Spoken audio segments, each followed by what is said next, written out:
بسم اللہ الرحمن الرحیم والصلاة والسلام علی رسولہ الکریم وعلی آلہ وصحبہ اجمعین۔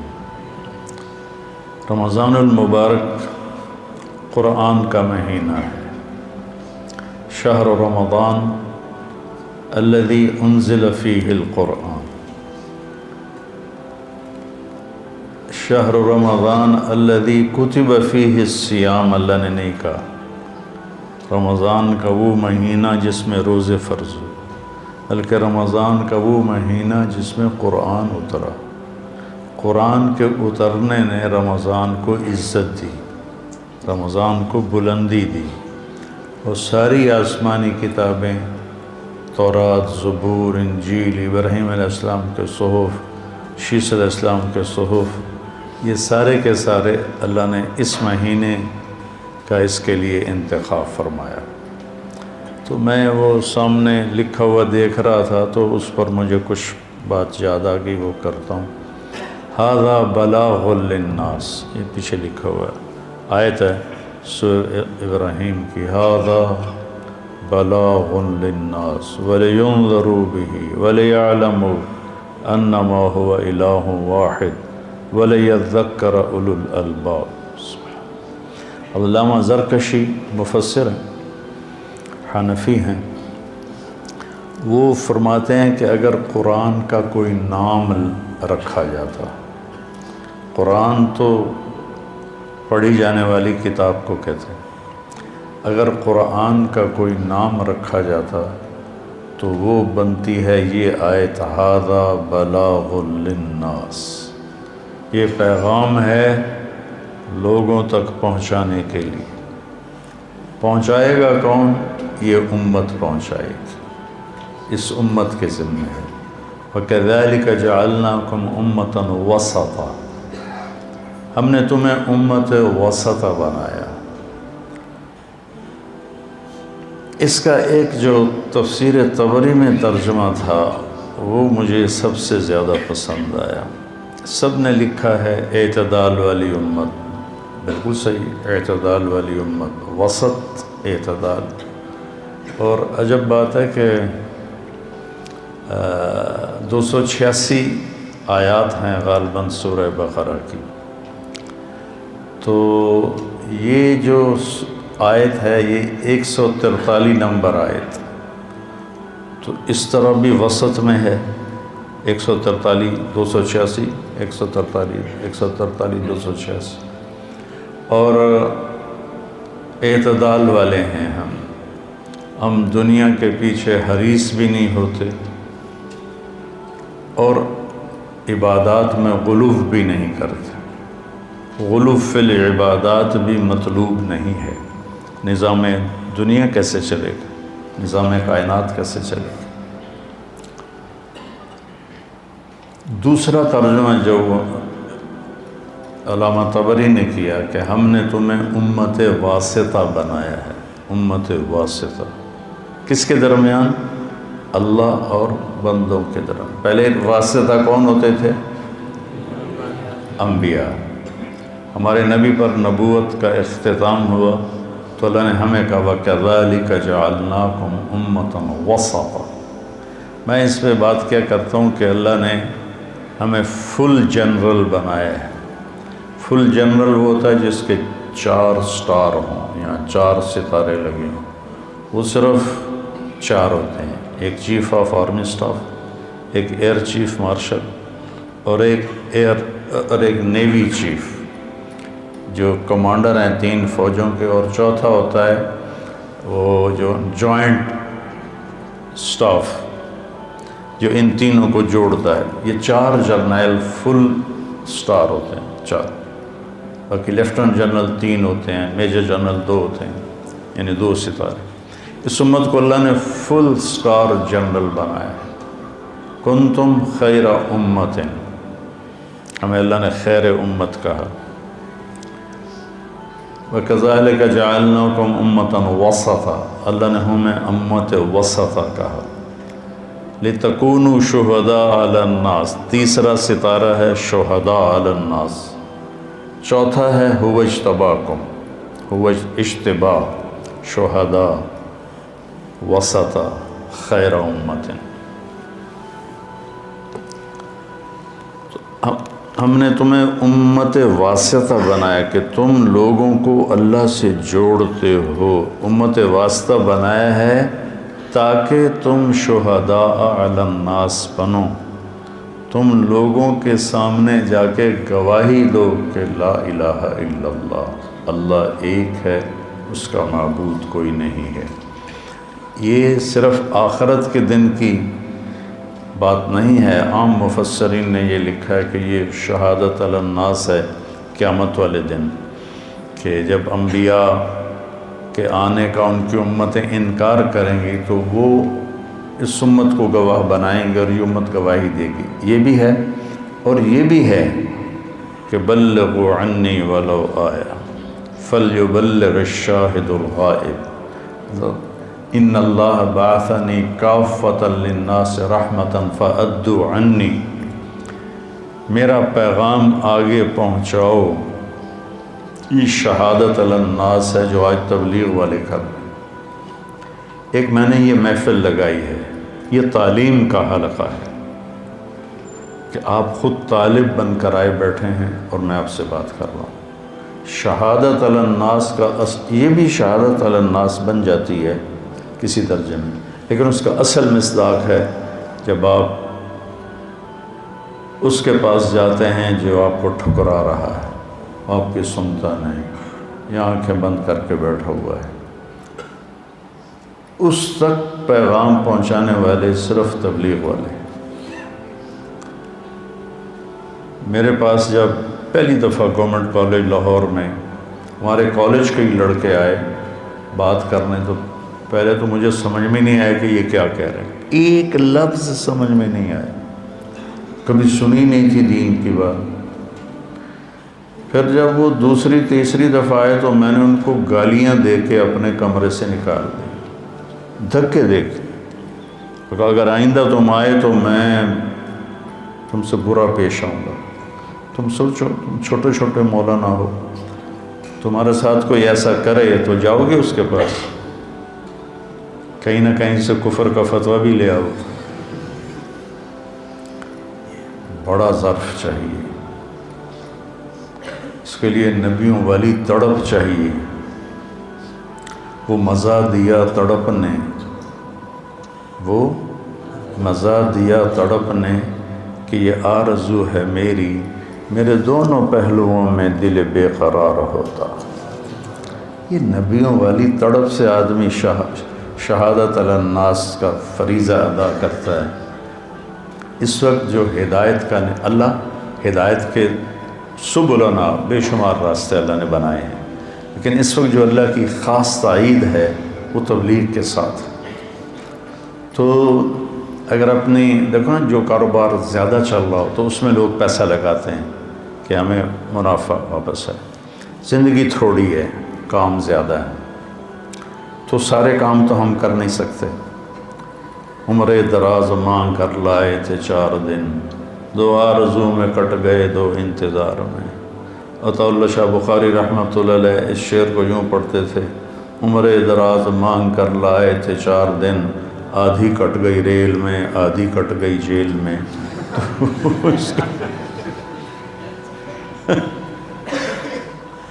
تو اب کام ہے زیادہ، ٹائم ہے تھوڑا، تو ہمیں اختیار کرنا اور چھوڑنا، اخذ اور رد، یہ کس چیز کو لینا پڑے گا، کس کو چھوڑنا پڑے گا.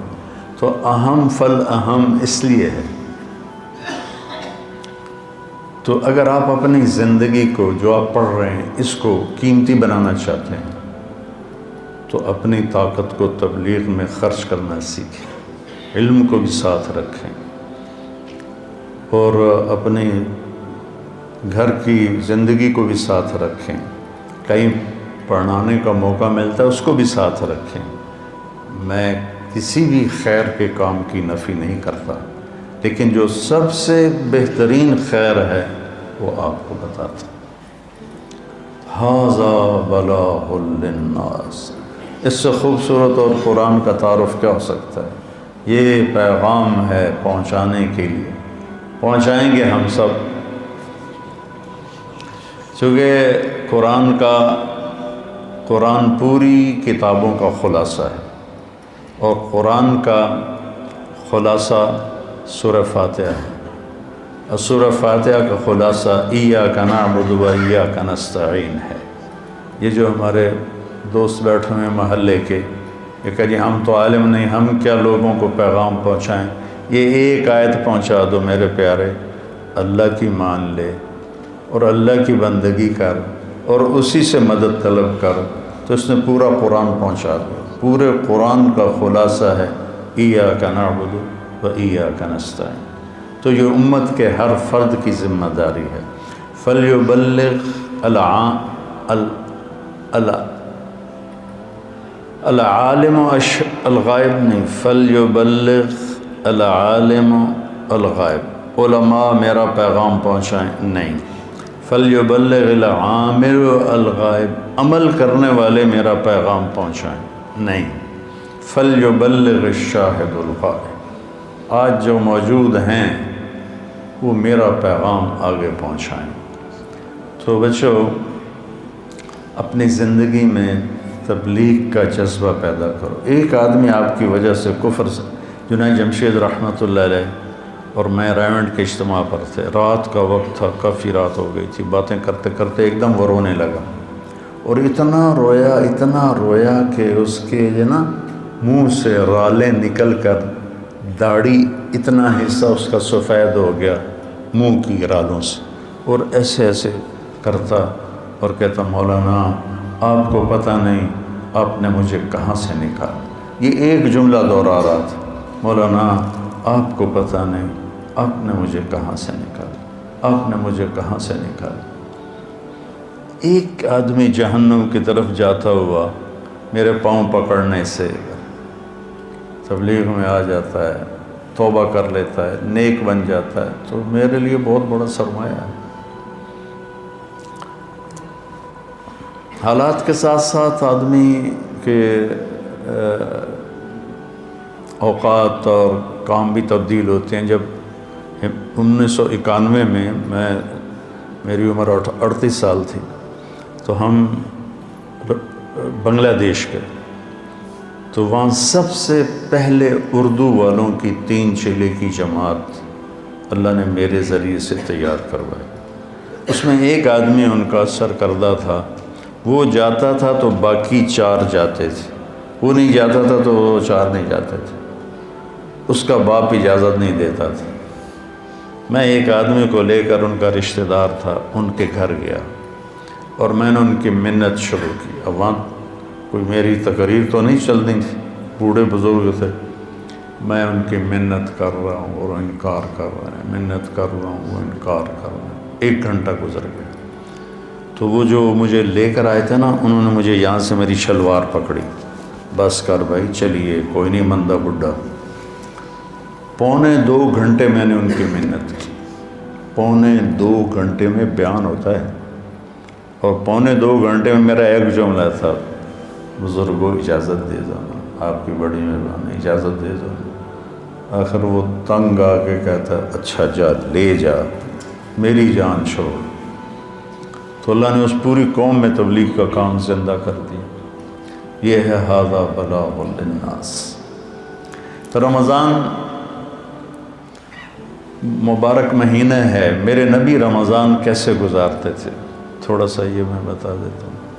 میرے نبی نے 9 رمضان دیکھے۔ جب آپ تشریف لے گئے تو ہجرت کے دوسرے سال جب جنگ بدر ہوا ہے، شعبان میں رمضان کے روزے فرض ہوئے۔ یا ایھا الذین آمنوا کتب علیکم الصیام کما کتب علی الذین من قبلکم لعلکم تتقون۔ دیکھو، جب آدمی کلمہ پڑھتا ہے تو خیر البریہ بنتا ہے۔ ان الذین کفروا من اہل الکتاب والمشرکین فی نار جہنم اولئک ہم شر البریہ۔ تو وہ انسان بھی نہیں رہتے۔ ان الذین آمنوا وعملوا الصالحات اولئک هم خیر البریہ۔ کلمہ پڑھنے کے بعد آپ ایک اعلیٰ درجے کے انسان اللہ کی بارگاہ میں بنتے ہیں، کبیرہ گناہ کے باوجود باقیوں کی نسبت۔ جب آپ نماز پڑھتے ہیں تو ان الصلاۃ تنہی عن الفحشاء والمنکر، آپ انسانیت سے اوپر چڑھتے ہیں اور آپ گناہوں سے بچتے ہیں اور بے حیائی سے بچتے ہیں۔ نماز کا صحیح پڑھنا آپ کو بے حیائی سے بچاتا ہے۔ سن 2000 میں، تو میرے بچے ہو، میں تمہیں ترغیب کے لیے کہہ رہا ہوں، سن 2000 میں نے نوافل پڑھنے شروع کی۔ اس وقت ابھی میرا تعارف اتنا نہیں تھا تو فرصت ہوتی تھی، تو اس کو آج آپ 2022 سال ہو گئے، میرے وہ نفل بڑھتے بڑھتے بڑھتے، جب میری صحت ٹھیک تھی 100 200 150 80 90 70، اب بھی اس حال میں 50 میں روزے کے ساتھ، تراویح کے ساتھ، تو مجھے نماز کا مزہ آنے لگا ہے۔ واللہ الذی لا الہ غیرہ، میں نماز پڑھتا ہوں مجھے اس کی مٹھاس محسوس ہوتی، جو وہ ہے نا جعلت قرۃ عینی فی الصلاۃ، تو قرۃ عین کا تو میں دعویٰ نہیں کرتا ہوں، لیکن مجھے نماز میں مزہ آتا ہے۔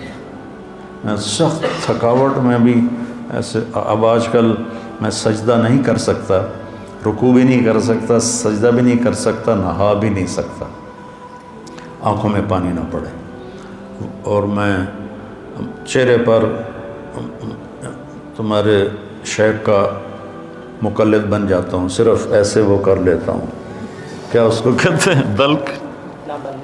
ہاں لا دلک، کیونکہ امام مالک کے نزدیک تقاطر شرط نہیں ہے، صرف دلک ہے۔ میں نے یہ افریقن ملکوں میں دیکھا، اتنی سی پیالی میں پانی لے کے بیٹھے ہوتے تھے، پورا وضو کر لیتے ہیں، اسی طرح لوٹے بہا دینے ہیں، تقاطر نہیں ہوتا ساڈا۔ تو وہ میں امام مالک رحمۃ اللہ علیہ کے ہاتھ گیلے کر کے اس طرح کر لیتا ہوں، اس طرح کر لیتا ہوں، تاکہ میرے نفل چلتے رہیں۔ تو اگر آپ ٹوٹی پھوٹی بھی پڑھتے رہو گے نا، تو آپ کو نماز کی مٹھاس اللہ دے گا، نماز کا مزہ دے گا اللہ آپ کو۔ جب یہ پیچھے قرآن جب امام کے پیچھے تلاوت ہوتی ہے تو پہلے غفلت ہوتی تھی، اب میرا ذہن تلاوت کے ساتھ ساتھ چلتا ہے۔ اس لیے انہوں نے کہا الم نشرح لک صدرک، میں کہتا ہوں رب اشرح لی صدری، دعائیں مانگنا تو جائز ہے نا۔ ووضعنا عنک وزرک، میں کہتا ہوں یا اللہ یسر لی امری۔ وہ کہتا ہے ورفعنا لک ذکرک، میں کہتا ہوں واجعل لی لسان صدق فی الاخرین۔ وہ کہتا ہے قل هو اللہ احد، میں کہتا ہوں سبحانک۔ اللہ الصمد، میں کہتا ہوں سبحانک۔ لم یلد ولم یولد، میں کہتا ہوں سبحانک۔ ولم یکن لہ کفوا احد، میں کہتا ہوں سبحانک۔ اس کا میں مزہ لیتا ہوں۔ ارأیت الذی یکذب بالدین، میں کہتا ہوں اللہم لا تجعلنا منہم۔ فاما من ثقلت موازینہ فهو فی عیشۃ راضیہ اللہم اجعلنا منہم۔ یہ میری ایک غیر ارادی عادت بن گئی ہے۔ تو نماز آپ بے جان بھی نوافل پڑھنا شروع کرو گے تو اب تو آپ کی اوائل عمر ہے، ہماری آخری عمر ہے، تو اللہ آپ کو نماز کا مزہ دے گا۔ تو نماز بے حیائی سے روکتی ہے اور برے کاموں سے روکتی ہے۔ زکوٰۃ لتزکیہم بہا، زکوٰۃ اندر کا، چونکہ جب آدمی مال لگاتا ہے نا تو نفس ٹوٹتا ہے، نفس کے ٹوٹنے سے تزکیہ ہوتا ہے۔ تطہرہم بہا وتزکیہم، مال پاک ہوتا ہے اور نفس بھی پاک ہوتا ہے۔ جب آدمی حج کرتا ہے تو فلا رفث ولا فسوق ولا جدال فی الحج، کہ جب حج کا احرام باندھ لیا ہے تو اب پوری زندگی کے لیے فحش کلامی نہیں کرنی، لڑائی نہیں کرنی، جھگڑا نہیں کرنا۔ لا نفی جنس آیا، حالانکہ صرف احرام کے لیے ہے یہ آیت، لیکن اللہ نے اس کو بیان یوں کیا ہے کہ اب ساری زندگی کے لیے یہ کام چھوڑنا ہے۔ آدمی روزہ رکھتا ہے، اب میں روزے پہ آ گیا، لعلکم تتقون، تمہیں تقوی ملے گا۔ تقوی ملے گا تو کیا ملے گا؟ من یتق اللہ یجعل لہ مخرج ویرزقہ من حیث لا یحتسب، اللہ تعالیٰ اس کے لیے ہر تنگی سے راستہ نکالے گا اور رزق وہاں سے دے گا جہاں سے وہ ہم کو مان بھی نہیں۔ من یتق اللہ یجعل لہ من امرہ یسرا، جس کو اللہ تقوی دے گا اس کے مشکل کاموں کو آسان کر دے گا۔ من یتق اللہ یکفر عنہ سیئاتہ ویعظم لہ اجرا، جو تقوی اختیار کرے گا اللہ اس کے گناہوں کو دھو دے گا اور اس کے اجر کو بہت زیادہ کر دے گا۔ یہ روزے کی فضیلت ہے۔ الصوم لی وانا اجزی بہ، الصوم لی وانا اجزا بہ، دونوں طرح محدثین نے اس کو بیان کیا۔ میں اس کو لیتا ہوں انا اجزا بہ، کہ اللہ تعالیٰ کہے گا روزے کا بدلہ میں خود ہوں، روزے کا بدلہ اللہ خود ہے۔ تو میرے نبی پاک صلی اللہ علیہ وسلم نے 9 رمضان دیکھے، اور آپ کی عادت مبارک تھی کہ آپ افطار سحری آخری وقت میں کرتے تھے، آخری وقت، ادھر بلال اذان دیتا، ادھر آخری لقمہ آپ کے منہ میں ہوتا تھا، اور افطاری بہت جلدی کرتے تھے۔ ایک آدمی چھت پہ کھڑا ہوتا تھا جب آپ مدینے میں ہوتے تھے، جب آپ سفر میں ہوتے تھے تو ایک آدمی پہاڑی پہ کھڑا ہوتا تھا، جو ہی سورج کا کنارہ ڈوبتا تھا تو ساتھ ہی وہ کہتا ہے یا رسول اللہ غربت، تو آپ اسی وقت کھجور سے، پانی سے، دودھ کی لسی سے، ان 3 چیزوں سے آپ افطار فرمایا کرتے تھے، اور پھر اس کے بعد کوئی کھانے کی چیز ہوتی تو کھا لیتے تھے، ورنہ وہی کھجور ہی ان کا کھانا ہو جاتا تھا۔ ایک دفعہ آپ سحری کا کھانا کھا رہے تھے اور آپ کے ساتھ حضرت کعب بن عجرہ، مقداد بن اسود اور علی رضی اللہ تعالیٰ عنہ آپ کے ساتھ تھے۔ بکرے کی سری پکی ہوئی تھی اور آپ سحری کھا رہے تھے۔ تسحروا، سحری کھاؤ، اللہ تعالیٰ نے پہلی امتوں کو سحری نہیں دی، کیا ہے کہ اس میں برکت ہے؟ فَإِنَّ فِي السُّحُورِ برکہ، آپ نے سحری کو بابرکت قرار دیا، اور پہلی امتوں کو سحری نصیب نہیں تھی، ہمیں سحری کا اللہ تعالیٰ نے حکم دیا۔ تو حضرت بلال آئے اور آ کر کہنے لگے یا رسول اللہ لقد اصبحت، صبح ہو گئی ہے، آپ کھانا پینا چھوڑ دیں۔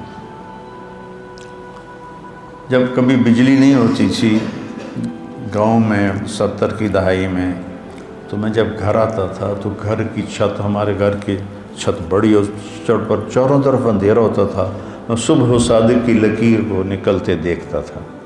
اس کے بعد اب بجلیاں ہی بجلیاں ہیں، روشنیاں روشنیاں نظر نہیں آتی، لیکن وہ حتی یتبین لکم الخیط الابیض من الخیط الاسود، حضرت عمار بن یاسر نے یہ آیت سنی تو ایک دھاگا سفید، ایک دھاگا کالا اپنے سرانے کے نیچے رکھ لی، اور اس کو دیکھتے رہے اور کھاتے رہے۔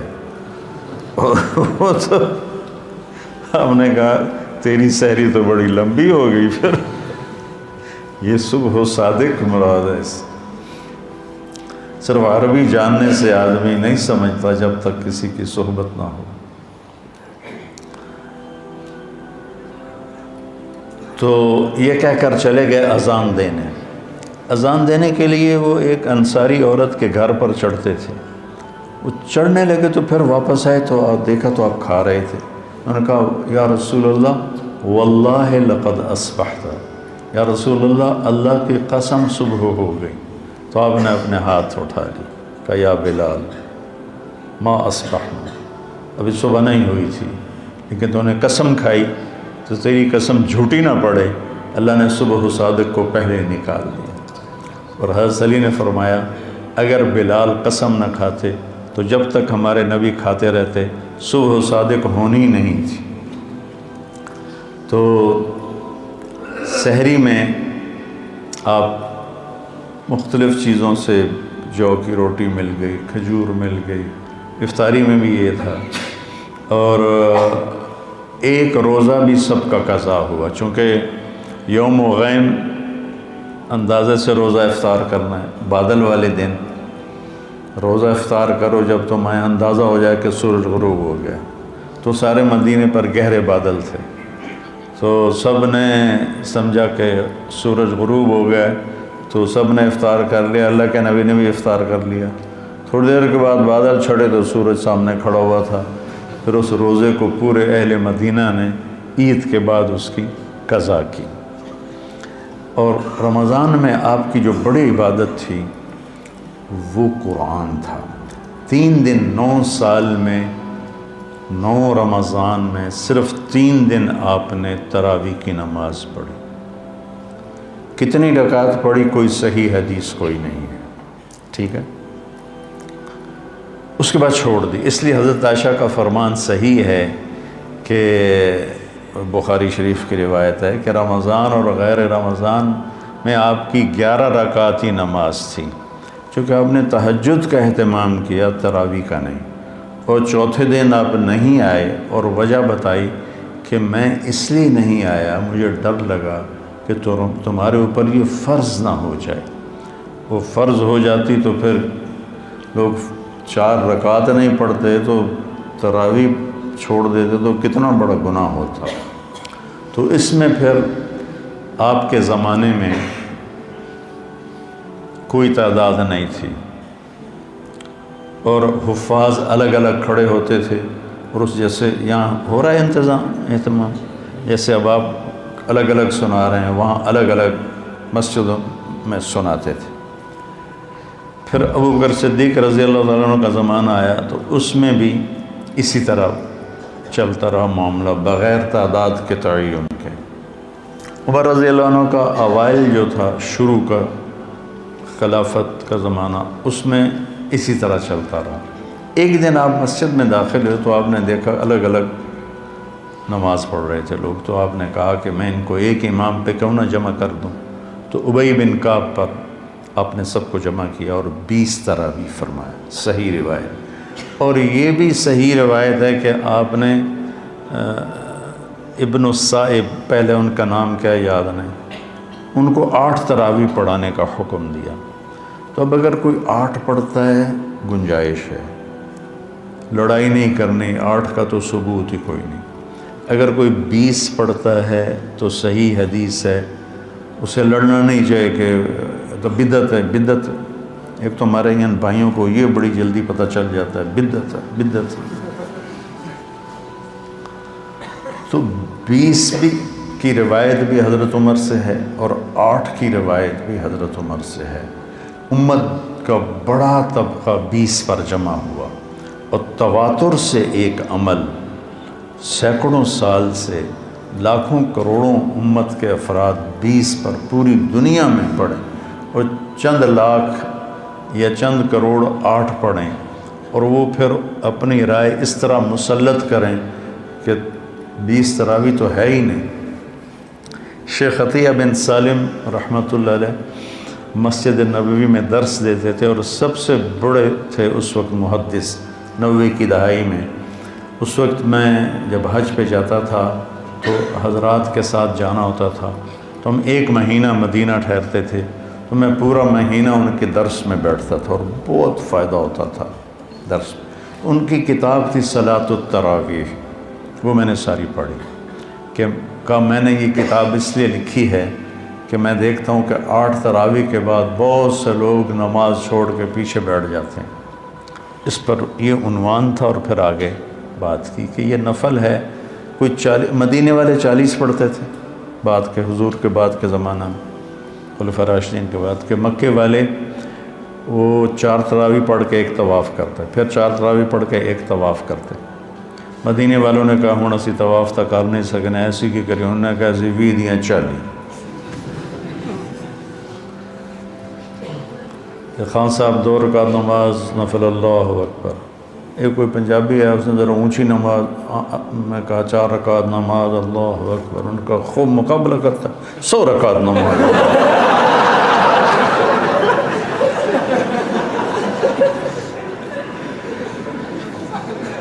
یہ نفل نماز ہے، یہ نفل نماز ہے۔ جو صحیح بات ہے تو 8 پڑھ لے، لڑو نہیں، 20 پڑھ لے، اپنے جو تم دیکھتے ہو امت کا تواتر اس پہ قائم رہو، اور اس بحث میں کبھی نہ پڑھنا کہ 8 رکعت نہیں ہیں۔ بھی وہاں جیلم کی مسجد اہل حدیث کی تھی، تو میں راول پنڈی سے آ رہا تھا، اس وقت جی ٹی روڈ تھی، وہاں ہم ظہر کی نماز کے لیے رکے۔ میں اندر داخل ہوا تو دروازے کے ساتھ ایک بہت بڑا ایک لگا ہوا تھا اشتہار کہ 20 تراویح ثابت کرنے والے کو 5 لاکھ روپے انعام۔ تو ایسی احمقانہ حرکتیں کرنے کے لیے زندگی نہیں ہے، تھوڑی سی ہے، اسے صحیح کام میں لگانا ہے۔ تو آپ کی عبادت 11 رکعت ہی رہی 9 سال، پورے 9 سال آپ کی عبادت 11 رکعت رہی۔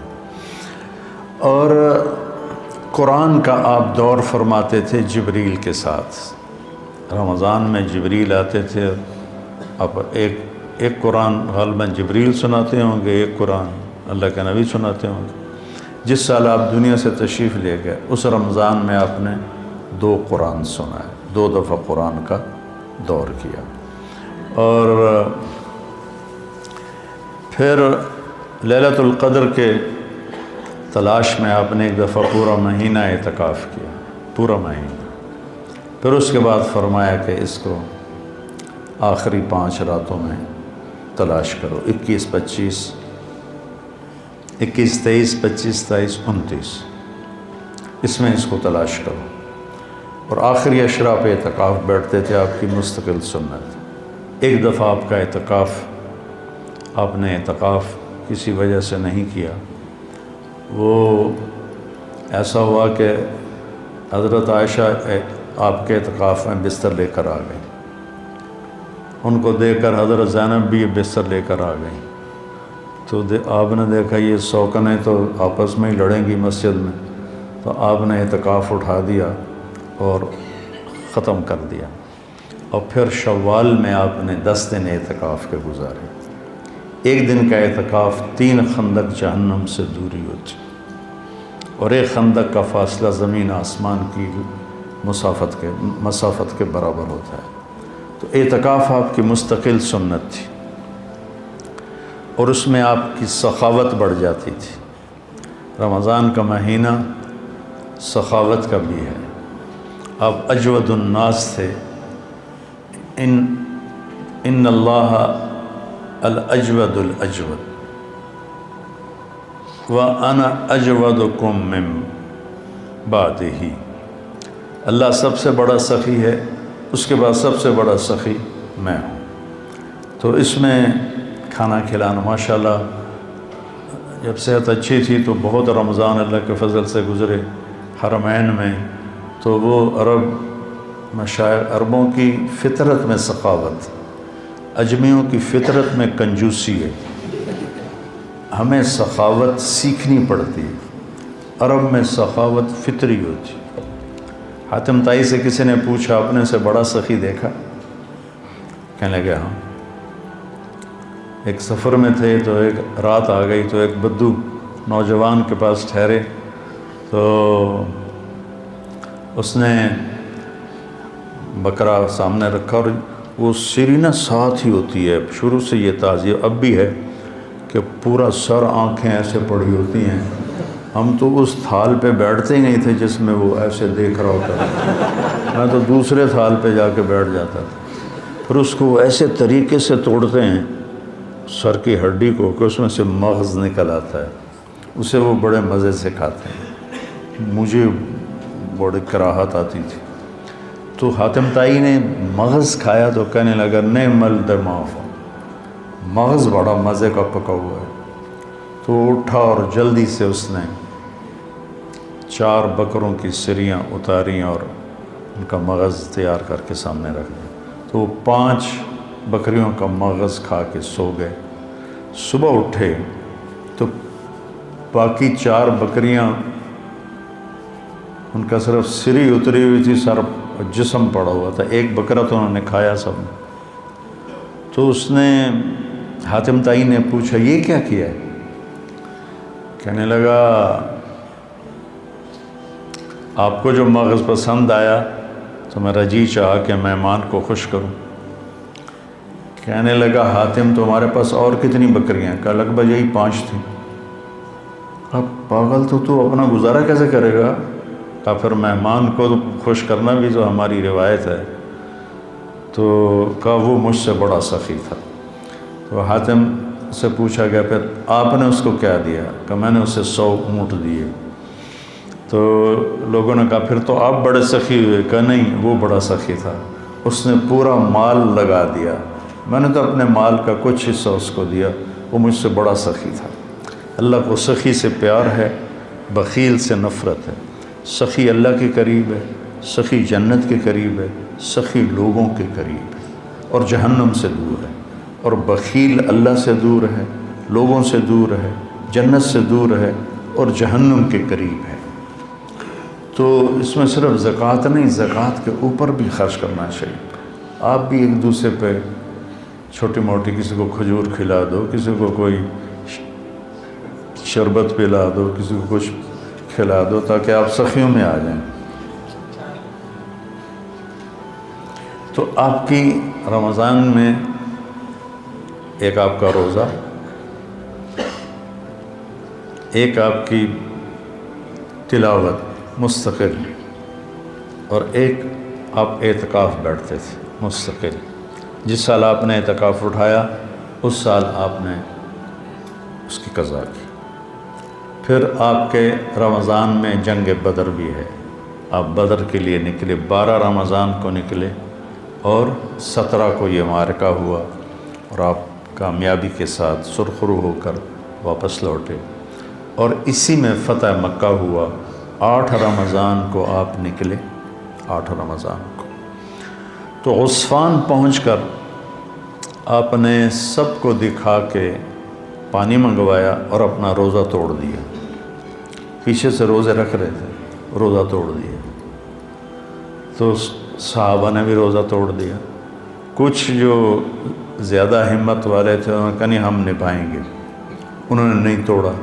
تو سفر اور شدت گرمی کی، تو وہ تو نڈھال ہو گئے، اور ان سے نہ خیمے گاڑے گئے، نہ اونٹوں کو چارہ ڈالا گیا، نہ گھوڑوں کی خدمت کی گئی۔ سارا کام کیا جنہوں نے روزہ افطار کر دیا تھا۔ تو آپ نے شام کی نماز میں فرمایا کہ آج روزہ توڑنے والے روزہ رکھنے والوں سے آگے نکل گئے۔ ذہب المفطرون بالاجور، ایسے کر کے روایت، آج افطار کرنے والوں کا اجر بڑھ گیا۔ تو فتح مکہ، غزوہ بدر، یہ رمضان میں آپ کے زندگی میں ہوا۔ اور اعتکاف میں آپ تشریف فرما ہوتے تھے تو آپ سر کھڑکی میں کر دیتے تھے، حضرت عائشہ آپ کے سر کی کنگھی کر دیتی تھی، سر اپنا باہر نکال دیتے تھے، اور حضرت عائشہ کیا ہے اسطوانۃ السریر، چارپائی والا، کیا اس کو کہتے ہیں، ستون، وہاں آپ کے لیے چارپائی بچھائی جاتی تھی، آپ اس پر آرام فرماتے تھے، تو اس کا نام ہے اسطوانۃ السریر۔ تو ساتھ ہی حضرت عائشہ کا حجرہ تھا، تو آپ اپنا سر اندر کر دیتے، چونکہ آپ نے ہمیشہ بڑے بال رکھے۔ جب آپ نے حج کیا تو آپ کے بال اتنے بڑے تھے کہ 4 گتیں اس کی بنائی گئیں، 4 گتیں، جیسے عورتوں کی 2 ادھر 2 ادھر، تاکہ بال بکھرے نہیں۔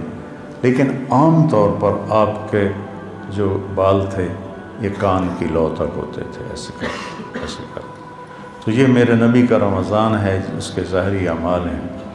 اور ایک اندر کی بات ہے، وہ یہ ہے بیٹا کہ اپنے دل کو بغض سے صاف کرو، نفرت سے صاف کرو، حسد سے صاف کرو۔ یہ تمہارے دل کا روزہ ہے، تمہارے صدر سینے کا روزہ ہے۔ جس کسی سے لڑے ہوئے ہو اسے معاف کر دو، جس کسی کی نفرت ہے اس کو دل سے دھو دو، جس کسی کے ساتھ تمہارا معاملہ خراب ہے اس کو اللہ کے سپرد کر دو۔ جھگڑا کرنا. میرے نبی نے مدینے والوں سے کہا میرے بعد تمہیں تمہارا حق نہیں ملے گا، کیا کرو گے؟ تو انہوں نے کہا ہم تلوار اٹھائیں گے، اپنا حق لیں گے. آپ نے کہا اس سے اچھی بات بتاؤں. کہا جی کیا؟ کہا حق چھوڑ دینا، قیامت کے دن حوض کوثر پر آ کے مل لینا، سارے حق پورے کرا دوں.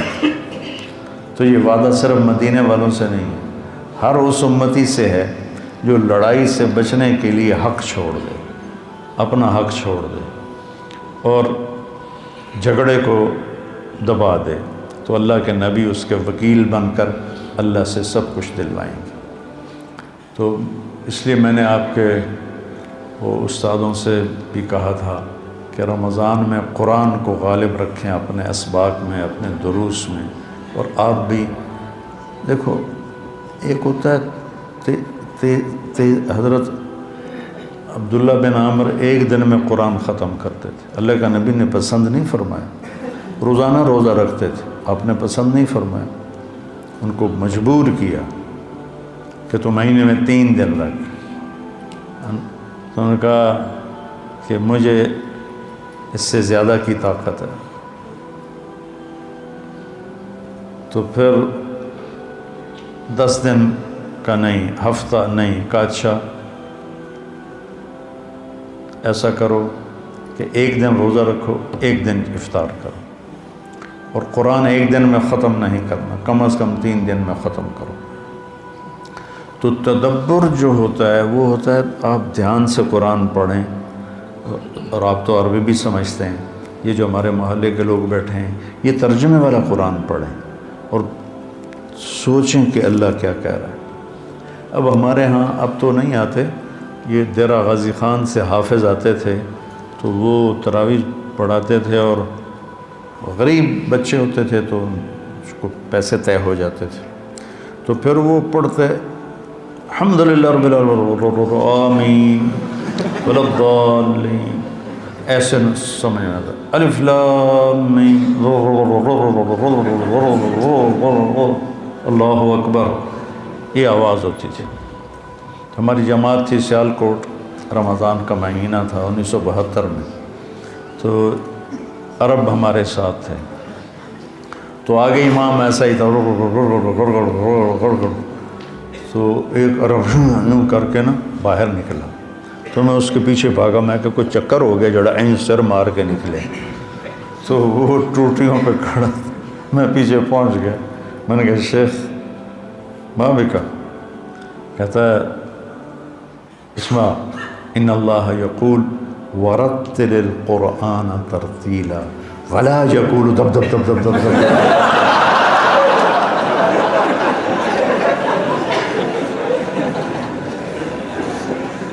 تو تب تدبر کے ساتھ قرآن پڑھنا کی عادت ڈالیں تاکہ قرآن تمہارے اوپر وہ منظر ہونا چاہیے.